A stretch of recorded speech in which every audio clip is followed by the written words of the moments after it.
Hey there, physics pals. Paul Lake here with another physics problem solved. I hope you're doing well. We're going to do a force problem. We're going to find the acceleration and final velocity of an object with two applied forces. This is a great problem if you're first learning how to do free body diagrams. You've just been introduced to Newton's second law, and you're using free body diagrams to figure out the dynamic behavior of objects under forces. So this is good. We are going to be using Newton's second law. We're going to be using free body diagrams. And I added a little bit of kinematics to this problem. I get a lot of my problems like this from my tutoring clients. And I take their problems and I kind of modify them, make them a little more interesting, I think. And then make them and share them with all of you. Check in the description for a link and how to get in touch with me if you might benefit from my tutoring services. I'm pretty good. It can save you a lot of time and stress. But let's get to this problem. Let's read it. An object with a mass of 5 kilograms has two forces applied to it. F1, the first force, is equal to 20 newtons at 0 degrees, and F2 is at 15 newtons at 60 degrees. A, what is the acceleration of the object? And B, if the object has an initial velocity of 6.72 meters per second in the positive x direction, what is its final velocity after 4 seconds? Answers may be left in rectangular coordinates. Just why not? Why make it harder? We're going to be using this procedure to solve a force problem. We're going to use given, find, and solve around a picture of the problem. Then we're going to draw a free body diagram.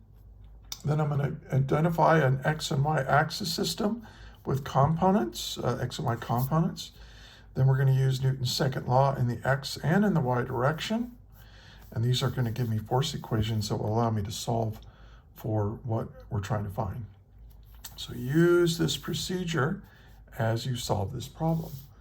So let's go for it. Let's see what's given. As usual, I suggest you pause the video right now and try to solve it yourself. Unpause the video to check your work with mine. And don't skip around too much because I give you a lot of great hints and a lot of good instruction on how to handle problems like this during the problem. But obviously you can do what you want. And let's get started. So we have an object and has two forces on it. So I'm just going to draw the object like it's a ball or a puck or something like that. And this only has two forces on it. And F1 is 20 newtons at 0 degrees. And we're just going to say this is the x direction and this is the y direction. All right, and so this is F1, and it is 20 newtons at 0 degrees. And then at 60 degrees, we have F2, and it is 15 newtons at 60 degrees. And notice that I express these vectors in polar coordinates because they're given to me in polar coordinates. And the mass is 5 kilograms. So what are we trying to find?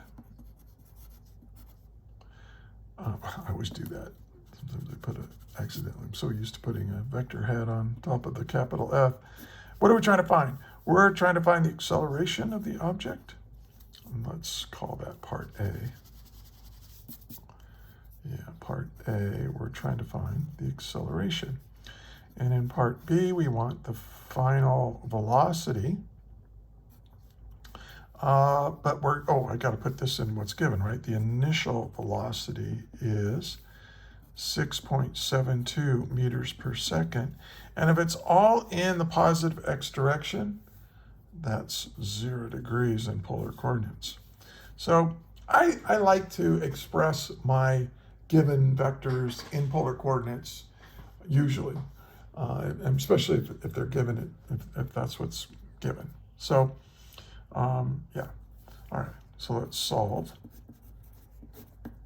So I'm looking to find acceleration and I'm given forces and mass. So you should automatically be thinking Newton's second law, right? The net force is equal to mass, an object's mass times its acceleration.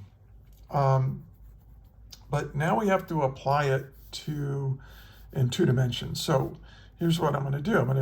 I'm going to do step 2. Now we've already done step 1. We read the problem and then we wrote given, find, and solve. And we drew a picture of the problem and we wrote down what was given and what we're trying to find in terms of the variables we use. Okay. Next, we're going to draw a free body diagram. Now, what's given is already a free body diagram, right? It's just the object with the forces acting on it, but I'm just going to redraw it. So we've got F1, and we've got F2,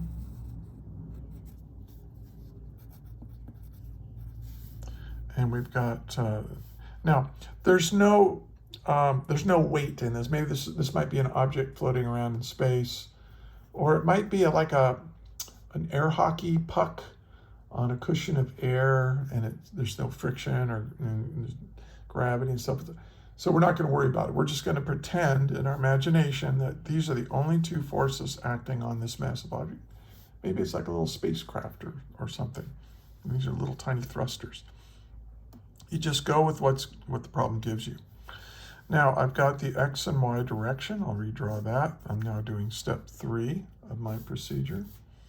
Now F1 is all in the X direction, so it has no Y component. But look at F2. It has an X component and a Y component. Always draw components. If you have a free body diagram and you're going to show the components of a force, X and Y components of a force, always draw them as dashed lines, because you don't want to confuse yourself or somebody else or the grader of your test. You don't want to add extraneous forces to your free body diagram. You want to say, hey, I've already drawn F2. These are just the components of it. So that's F2 in the X, and this is F2 in the Y. And then this is 60 degrees right here. Okay. So I'm done with step 3. Now we can do step 4 of the procedure. We're going to sum the forces in the X direction. That'll equal MA in the X direction. Okay, now I always write this equation out, and then I underline it, and then I do the work underneath there. And I look in the X direction. What have I got? Well, I've got F1, and it's all in the X direction. And then I have F2 in the X, and they're both in the positive X direction. And that's going to be equal to M times the acceleration in the X direction. So what we're finding here is the X component of the acceleration by just looking at the forces in the X direction. So the X component of my acceleration is F1 plus F2 in the X divided by the mass. So now I can start plugging in my values. F1, it's the whole thing. F1 is all in the X direction, so that's 20 newtons. But only a component of F2 is in the X direction. But notice that this is the adjacent leg of this right triangle.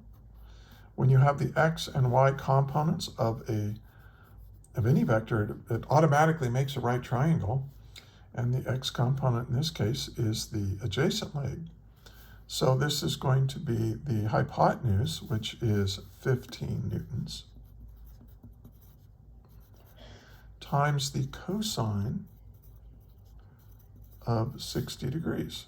Okay, and then we're going to divide all of that by the mass, which is given to be 5 kilograms. Okay, let's get the calculator out. And here's my X component. So I've got 20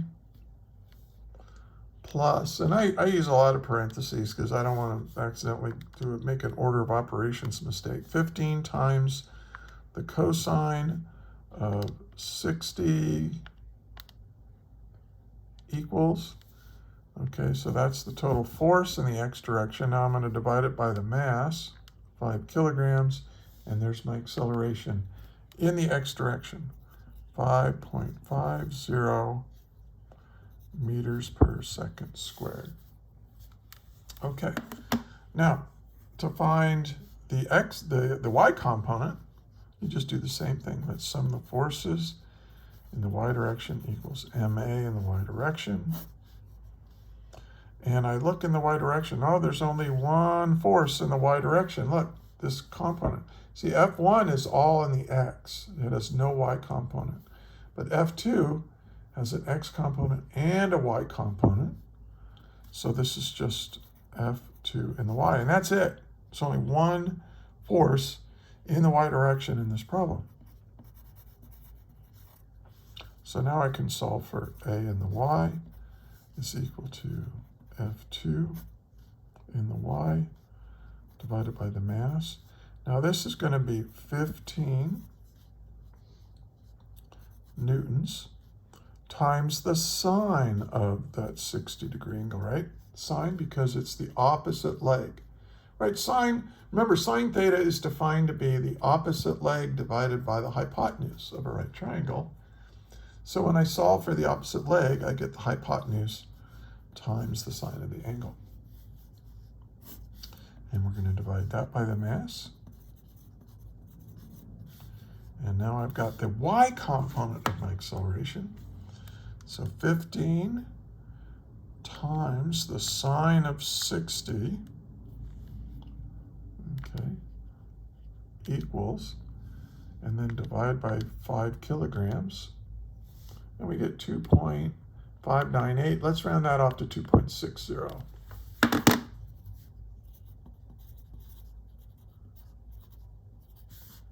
Okay. And remember that a newton divided by a kilogram is a meter per second squared, right? Because 1 newton is 1 kilogram meter per second squared. And look at that. And if you forget, just remember, it's mass times acceleration. That's kind of the definition of, that's Newton's second law, but this defines a newton of force in the metric system. So now I can write out my answer. The overall acceleration is the x component, so I'll put that 5.50 meters per second squared in the x direction. I'm going to use this unit vector I hat, which means in the positive x direction, plus 2.60 meters per second squared in the y direction. And we use a j hat unit vector to mean in the y direction. And there's my answer. Yeah. And this was all for part A. Hey, if you're finding this useful, please right now take the time to like it, share it with your friends, share it with your teacher. Look in the description. There's a link to more problems like this. I have, almost more than a dozen Google Docs, all organized in units, where I have these problems and lectures all organized for you. So check that out. You might find it really helpful in your studies, especially if you're in a class where sometimes the professors aren't, they don't really like lecturing, or they're not very clear. I think mine are pretty good. So, of course I would think they're pretty good, but they are pretty good. All right, let's do part B. Now, we know that the final velocity is equal to the initial velocity plus the acceleration times time. This is a vector equation that if the acceleration is constant. Okay, but we can break these up into x and y components. So Vx equals V naught x plus Ax times t. Well, what is the initial velocity in the x direction? Well, that's given to be 6.72, right? It's all in the x direction. The initial velocity has no y component. It's all in the x direction. So this is 6.72 meters per second squared.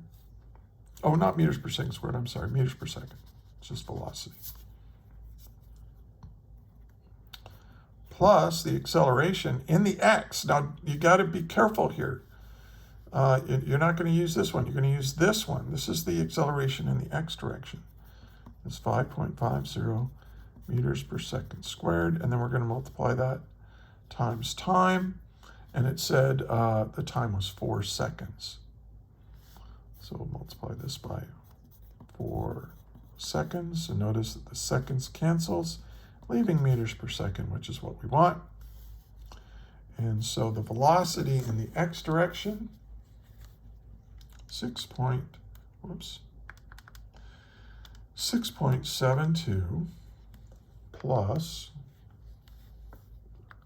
parentheses 5.5 times 4, close parentheses, equals, and we get 28.7. We round it off. Meters per second. Now let's do the same thing in the y direction. V naught y plus ay times t. Now this is 0, right?